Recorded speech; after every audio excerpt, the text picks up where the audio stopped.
Bright Duty. Every student matters. Welcome to another lecture, and in today's class we are going to begin with chapter 4 of your book, which basically is a poem. The name of the poem is Death the Leveller, and this poem is written by James Shirley. Now, James Shirley was born in London and he is known for his romantic poems. And this poem is one of the very famous poems written by him. Now, the basic theme of this poem is that death, as the name suggests, is something that levels, all the things around you. According to the poet, he wishes the readers to understand that, position, title, money, vanities, all these things will live with you in life. But once you die, everything is going to be balanced. There's going to be no difference between a rich and a poor. There's going to be no difference between a farmer and a king. Everyone who dies reaches the same destination, and there's no difference altogether. He talks about how, the entire world is running after the position, the strata of the society, the crowns for the king matters the most, money, gold, materialistic things. So everybody wants themselves to be known as the ones who are more superior. Everybody wants to be known as the ones who are a level up than the others. But they forget one thing, that death is the ultimate goal, is the ultimate destination that each one of us has to reach. And once we die, there is no difference between anyone whatsoever. So according to him, death is an equalizer. It is something that equalizes or balances everyone and everything in life. No social status, no power, no money, nothing is going to stay with you after you. So this is what is the basic theme of this poem. So we are going to now start reading this poem and we'll explain it to you stanza by stanza. So the poet says, the glories of our blood and state are shadows, not substantial things. There is no armor against fate. Death lays his icy hand on kings. Scepter and crown must tumble down, and in the dust be equal made with the poor crooks kite and. So what is the poet saying? The poet says that the glories of our blood, glories means the grandeur, the respect that is attached to our blood. Blood means if I am born to a king, I'd be a princess. If I'm born to a farmer, I'd be another farmer. So, whatever value, whatever respect we get in life is mainly because of our parents, whose heirs we are, who are, our parents, whether they are somebody who belong to a royal family or people who are as normal as a farmer.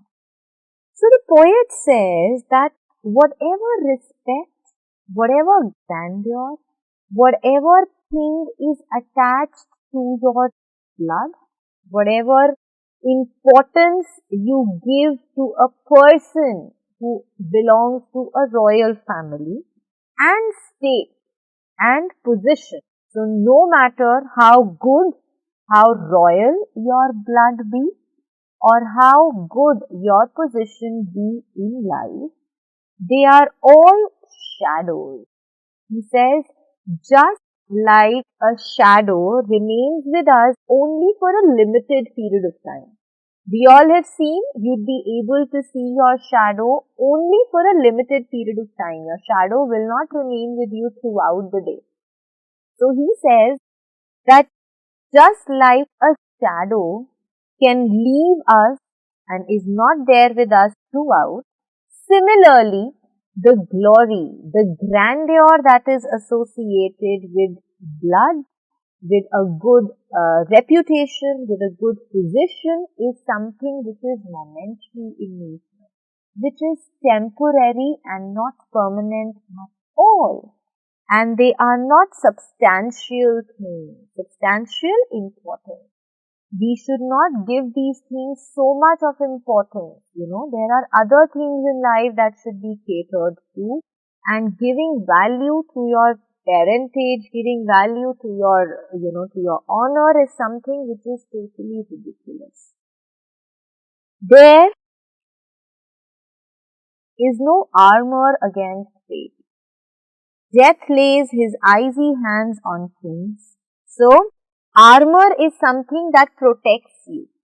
Armor is basically a shield. It is a protective covering which usually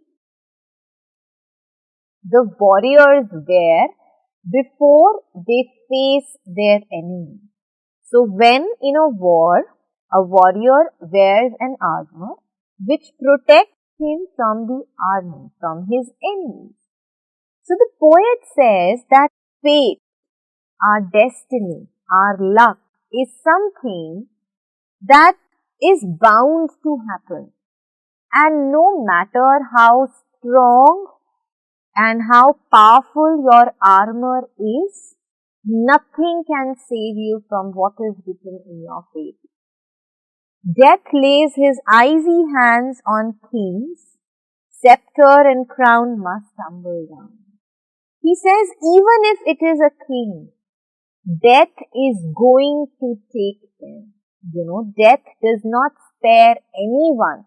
Even if that person is a king, he is bound to die. Scepter and crown must tumble down. Now, scepter is basically, an arm. It is basically something which is used by the kings for a fight, for a battle. Okay. So, scepter and crown, these are two words which are associated with the kings. So, these two words talk about kings associations. They must tumble down. Tumble down, they are bound to fall down. So, scepter and crown, which are related to a king. So, even if they are of as high value as they can be, they are supposed to fall down one day. If you are wearing a crown, you don't know when your crown might just fall down. Similarly, your scepter, it can also fall down anytime. And in the dust, be equal made with the poor crook, scythe and spade. Now, here is the irony that we are talking about. Like I just told you, scepter and crown are the two words which are associated with kings. Okay, so these two words talk about kings. Similarly, scythe and spade, these are the two instruments which are used by the poor people, particularly the farmers, for plowing the field. For farming, these two instruments are used. So, what is the comparison that the poet is making here is that even if it is a scepter, even if it is a crown which belongs to a king, or the scythe and spade which belong to a poor person, everything, when a person comes to an end, when a person dies, nobody remembers anything. They all are equal. They are all made to dust. They are all burnt, they are all changed to ashes, and once you are an ash, nobody would recognize whether you were a king in your life or whether you were a farmer. So, death is something, as I told you at the beginning, which equalizes everything, which balances everything, be it a rich or a poor. Once somebody dies, he only is a dead man and is only changed to smoke, to ashes, and nobody remembers what they were anymore. So the first stanza, I am repeating that for you. According to the poet, no matter how good your blood be, how royal your blood be, or how high your position be, everything is bound to suffer once you die.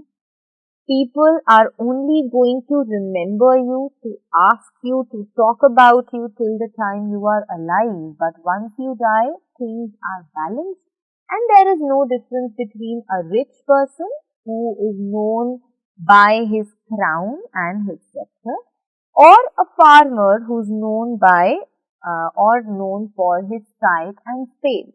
So death is something which balances everything around. Let us move ahead. Some men with swords may reap the field and plant fresh laurels where they care, but their strong nerves at last must yield.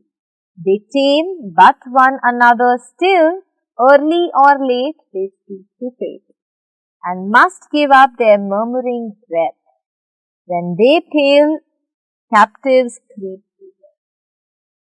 He says that there are some men who have swords with themselves. So again, these are all the arms and the ammunition that is, that are used for fighting a battle, for fighting a war.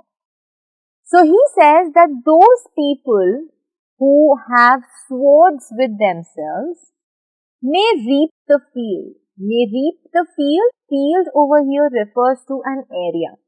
And reaping the field means that with the help of their power, with the help of their sword, they can certainly win over an area.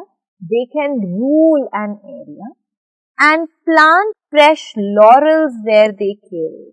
Laurels refers to the wins. So they can boast about the victories that have come their way.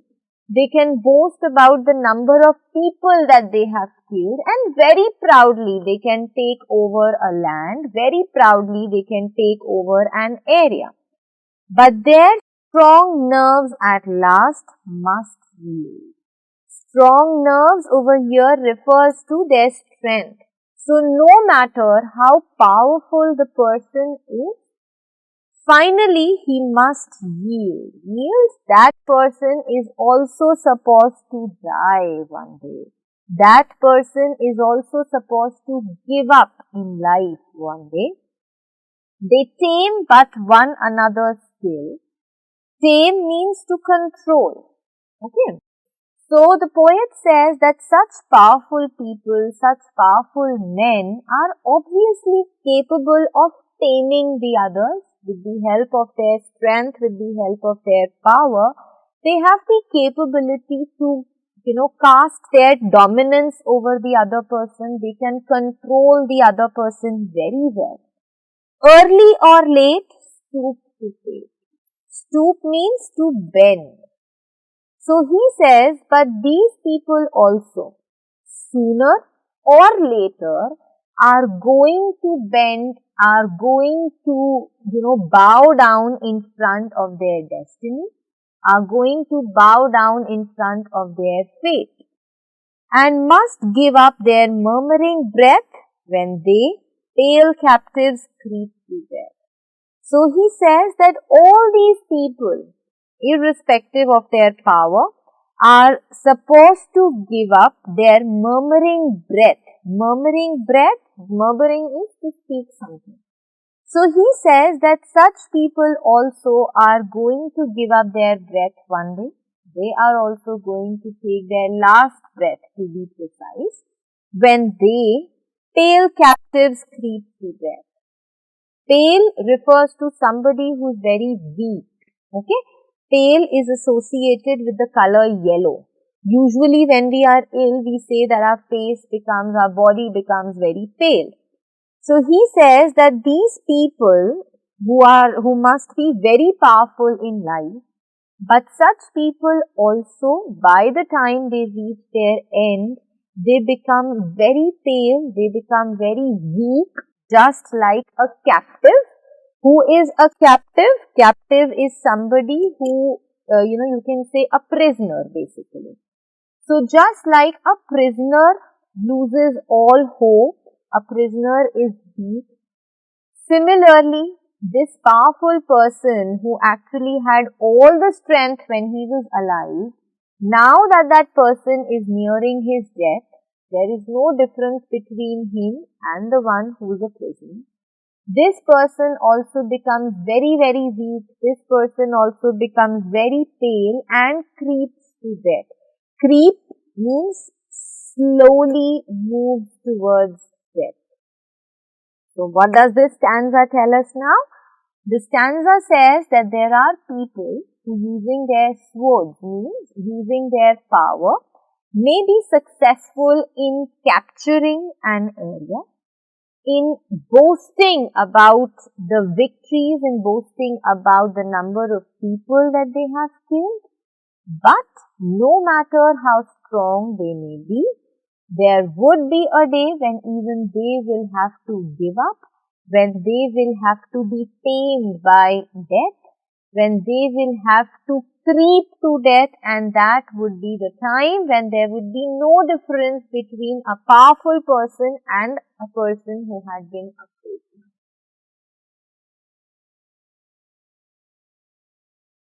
The garlands wither on your brow, then boast no more your mighty deeds. Upon death's purple altar now, see where the victim bleeds. Your heads must come to the cold tomb. Only the actions of the just sweet smell and blossom in their eyes. So, the garlands wither on your brow. What do we mean by garland? Garland is that, basically made of flowers which is given to somebody to show your respect. In order to honor people, you must have seen, in order to honor somebody you respect a lot, you usually present to them a garland. So the poet over here says that these garlands, these moments of pride which we have gained in our life because of being powerful, will wither on our brow. Wither means, withering is to dry down, to just evade, to just, relax and to just fall. So he says that all these garlands, all these honors which have been bestowed to us, which have been given to us, which have been kept on our head, by brow over here means our head, usually the word honor, usually the word respect is associated with head. So he says that no matter how much respect you got when you were alive, it is going to be of no use because they will wither down soon. They are going to dry down. All these respects, all these honors that you have got are only temporary in nature and will not stay with you throughout. Then boast no more your mighty deeds. He says, therefore, we should not boast. Boast means to talk about something, unendingly, unceasingly. To speak something in an exaggerated manner. Okay, that is boasting about something. So he says that no matter how mighty your deeds may be, mighty means powerful. Deeds refers to the task or the work that you do. So he says that no matter how powerful you may be, no matter how, how many good things and how many victories you have in your end, never boast about them, because whatever honor you will get, that is going to dry out. Upon death's purple altar now, see where the victim bleeds. So the death's purple altar refers to the final destination of every person, that is death. Altar refers to that platform where a person reaches after he dies. So he says that when somebody dies and when somebody reaches that altar, when somebody reaches that place, the final destination, the final abode, there is nobody to differentiate between a victor or a victim. Who's a victor? Victor is referred to the person who does bad to you, and victim is used for a person with whom something bad is done. Okay, so both the people are being talked about. Either you are bad or something bad is done to you. No matters about that. Once you die, you are going to reach the same platform, you are going to reach the same altar, and there is going to be no discrimination, there is going to be no distinction between you both whatsoever. Your heads must come to the cold throne. He says your heads must come down means you are going to just give up everything you have earned in your life, and there is only one place which is meant for you, and that is the tomb. Okay, the place where you are buried. So the place where you are buried, that is the final place for you. So no matter whether you were a victor, whether you did wrong to people, or whether something wrong was done to you, no matter how many victories you have in your area, no matter how much respect and honor you got when you were alive, once you die, the only thing that you will get is the tomb, and everyone who dies reaches the same altar that is made available for. Only the actions of the just smell sweet and blossom in their dust. He says that after death, there are only those people will be remembered whose actions of the just smell sweet. Just means people who are very righteous. You know, people who believe in doing the right thing with everyone. Only the actions of such people will be remembered because of their sweet smell. Now here the expression sweet smell refers to the the beauty of the work that they have done. So only those people who've done something good will be remembered after them, will be remembered after their death because of the wonderful actions done by them, and blossom in their dust. And it is these people who, even after becoming the dust, even after dying, even after being burnt and everything, they are still going to be remembered by everyone. So, what do the last lines tell us? The most important message is conveyed to us through the last line. The poet is simply wishing to let us know that no matter how good, how powerful, how rich, how royal, and how special you might be when you are alive, once you die, you have the same abode, you have the same place that a person who is not as rich and powerful as you has. But it is only and only those people who will be remembered after death, who have done some actions which are very sweet, which are very right, and which are always going to blossom, which are always going to shine. So this is what this poem is about. A beautiful, beautiful poem, as I told you. So, the first stanza was about the poet telling us that basically, no matter how royal and how rich your blood and your position may be, they are no more than shadows, as they will leave your side once you die. Whether it is a scepter or a crown, that is something which belongs to a king, or a scythe or a spade that belongs to a farmer. The ultimate destination that both these people will reach is the same. After they die, they all are going to be dust. There will be no difference between them. In the second stanza, he talks about the power of those men who, using their swords, using their power, may reap the field, means they are going to capture an area.